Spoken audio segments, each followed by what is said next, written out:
Hello friends, नमस्कार। मैं आपकी दोस्त अर्चना। आज हम बनाने जा रहे हैं चॉकलेट गार्निशिंग। कहने को तो ये बहुत ही छोटी सी चीज़ें हैं, मगर ये बहुत काम आती है जब आप कोई केक बनाए या कोई कप केक बनाए या कोई डिज़र्ट्स बनाए और उसके ऊपर आप गार्निशिंग करना चाहते हैं और आपके पास कोई ऑप्शन नहीं होता। आप इनको बना के घर में फ्रिज में स्टोर करके रख दीजिए, कई महीनों तक ये ख़राब नहीं होती हैं। और इन्हें बनाना भी बहुत ही आसान है, बहुत जल्दी बन के तैयार हो जाते हैं। तो चलिए शुरू करते हैं। तो चॉकलेट की गार्निशिंग बनाने के लिए हमें चाहिए होती चॉकलेट। तो मैंने यहाँ दो प्रकार की चॉकलेट ली है, वाइट चॉकलेट और डार्क चॉकलेट। मैंने दोनों ही कंपाउंड चॉकलेट का इस्तेमाल किया। इनको मैं मेल्ट कर लेती हूँ माइक्रोवेव में। आप चाहें तो माइक्रोवेव से या डबल बॉयलर की सहायता से इनको अच्छे से मेल्ट कर सकते हैं। मैं आपके साथ इसकी वीडियो पहले भी शेयर कर चुकी हूँ कि आप अपनी चॉकलेट को परफेक्टली कैसे मेल्ट कर सकते हैं, चाहे डबल बॉयलर हो चाहे माइक्रोवेव हो। ना आपकी चॉकलेट जले ना ख़राब हो। आप चाहें तो मेरी वीडियो एक बार देख सकते हैं, और नहीं तो आप माइक्रोवेव में करेंगे मुश्किल से 20-20 सेकंड करके रखिए, फिर 10-10 सेकंड करके रखिए, आपके अच्छे से मेल्ट हो जाती है। देखिए, अब इसको हम जो है पाइपिंग बैग में भर लेते हैं। तो पाइपिंग बैग में भरना भी आसान है। आप ग्लास में पाइपिंग बैग रखिए और उसमें इस तरीके से डाल दीजिए। बहुत आसानी से आपकी भर के तैयार हो जाएगी। हमने पाइपिंग बैग में इसलिए डाली क्योंकि पाइपिंग बैग से जो है चोको चिप्स भी आसानी से बन जाते हैं, डिज़ाइन भी बहुत जल्दी बन के तैयार हो जाएंगे। इस तरीके से आप इसको टाइटली इस तरीके से ले लीजिए और ऊपर से रबर बैंड लगा के इसको फिक्स कर दीजिए। ऐसे ही अपनी दोनों के दोनों कोन बना के तैयार कर लेते हैं हम। अगर आपने कभी मेहंदी वगैरह लगाई होगी तो आप आसानी से डिज़ाइन बहुत ही खूबसूरत इससे बना सकते हैं। तो अब हमारी दोनों चॉकलेट्स जो है बन के तैयार हो चुकी हैं। अब ले लेते हैं एक प्लेट। कोई भी आप ट्रे या प्लेट ले सकते हैं। मैंने यहाँ पॉलीथीन का इस्तेमाल किया। आप चाहे तो बटर पेपर भी ले सकते हैं। उसको इस तरीके से कवर कर लें। पीछे मैं यहाँ सेलो टेप लगा के इसको कवर कर देती हूँ, जिससे कि हमें बनाने में आसानी रहे। और एक्चुअल में ये फ्रिज में रख के हमें ठंडी करनी होती है, तो इसलिए मैंने प्लेट ली है ताकि आराम से रखी भी जा सके। आप ऐसा कोई बर्तन लीजिएगा।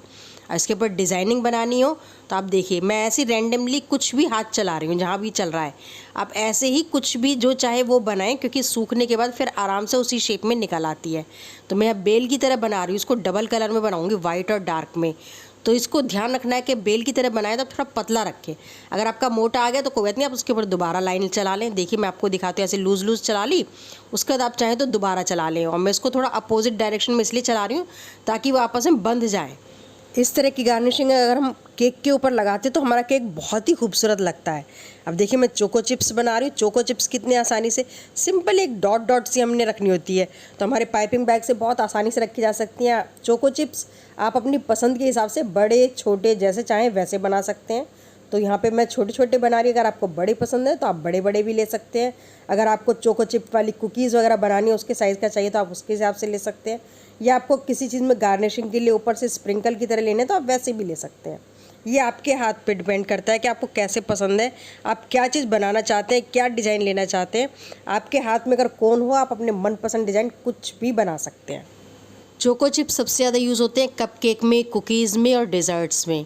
अब आता है नंबर अल्फ़ाबेट्स का। अगर आपको किसी का नाम लिखना है या कोई स्पेशल मैसेज किसी को लिख कर देना है, तो आप कुछ अगर अल्फ़ाबेट्स अगर बनाना चाहते हैं तो मैं आपको वही बताई थी। आप सिंपल जो है आप पॉलीथीन पे आप उसको थोड़ा सा अगर उल्टी तरफ से लिखेंगे, जैसे मैं उल्टा लिख कर दिखा रही हूँ आपको, तो वो अल्फ़ाबेट बाद में सीधा होके बहुत खूबसूरत आता है। इस तरीके से आप इसको लिख दीजिए। किसी का भी नाम लिखना है, कोई भी वर्ड आपने लिखना है, आप पहले इसको रख दीजिए लिख के। और अब इन सब पिन्नियों को जो है ना, इनको फ्रिज में हमें कम से कम 5 से 10 मिनट के लिए ठंडा होने के लिए रखना है। तो इसलिए मैं एज इट इज़ इसको प्लेट पे लिखने के बाद में इसको पहले फ्रिज में रखेंगे, उसके बाद इसको निकालेंगे बाहर। तो मैंने वो प्लेट भी फ्रिज में रख दी है। अब इस पर भी लिखने के बाद इसको भी मैं फ्रिज में रख देती हूँ। एंड मेक श्योर आपके अल्फ़ाबेट्स थोड़े मोटे होने चाहिए, नहीं तो अगर ज़्यादा पतले हुए तो आपके निकालते वक्त टूट भी सकते हैं। तो अब मेरी दोनों प्लेट तैयार है। मैं इन दोनों को फ्रिज में 10 मिनट के लिए रख देती हूँ। 10 मिनट बाद मिलते हैं। 10 मिनट बाद ये देखिए हमारे अच्छे से सेट हो चुकी है चॉकलेट। अब इसको हम निकाल लेते हैं। तो पहले पॉलीथीन निकाल के आप सरफेस पे रखिए और फिर आराम से इस तरीके से देखिए कितनी आसानी से हमारे वर्ड्स निकल के तैयार आराम से हाथ में आ गए हैं। अगर आपने ज़्यादा पतले बनाए तो टूट जाएंगे, इसलिए आप थोड़े से मोटे ज़रूर रखिए। आप कुछ भी लिखना चाहें, कुछ भी बनाना चाहें, बहुत आसानी से बन जाते हैं। देखिए, चोको चिप्स भी कितनी आसानी से बाहर आ रहे हैं। आप इनको निकालने के बाद में किसी भी एयर टाइट बॉक्स में बंद करके डीप फ्रीज में रखिएगा। तो आपके करीब 5-6 महीने तक भी अगर आपने रखी चॉकलेट्स, तो आपकी चॉकलेट गार्निशिंग बिल्कुल ख़राब नहीं होगी। मैंने पॉलीथीन का इस्तेमाल भी इसीलिए किया था क्योंकि पॉलीथीन के ऊपर से छुड़ाना भी बहुत आसान होता है। आप चाहे बटर पेपर लगाएं, पॉलीथीन आसानी से छूट जाता है इनसे। ये देखिए, अब इसको हम निकाल लेते हैं। ये देखिए कितनी आसानी से पूरी के पूरी हमारे हाथ में आ गई। अगर आप चाहें तो इसको तोड़ के भी इस्तेमाल कर सकते हैं, जैसे चाहें वैसे इस्तेमाल करें। तो हमारे अल्फ़ाबेट्स भी तैयार हैं, बेल्स भी तैयार है और हमारे चोको चिप्स भी बन के तैयार हैं। तो देखा आपने, चॉकलेट की गार्निशिंग बनाना भी कितना आसान होता है। अगर आपके हाथ में क्रिएटिविटी है तो आप डिज़ाइनिंग कितनी भी बना सकते हैं, कितनी भी प्रकार से आप बनाइए। अब आप भी अपनी चॉकलेट गार्निशिंग खुद बना के फ्रिज में स्टोर करके रख सकते हैं और जब भी आप कोई चीज़ बनाएं, केक या कपकेक वगैरह, तो उसमें तुरंत निकाल के इसकी गार्निशिंग कर सकते हैं और फिर अपने अनुभव मेरे साथ ज़रूर शेयर करें। धन्यवाद।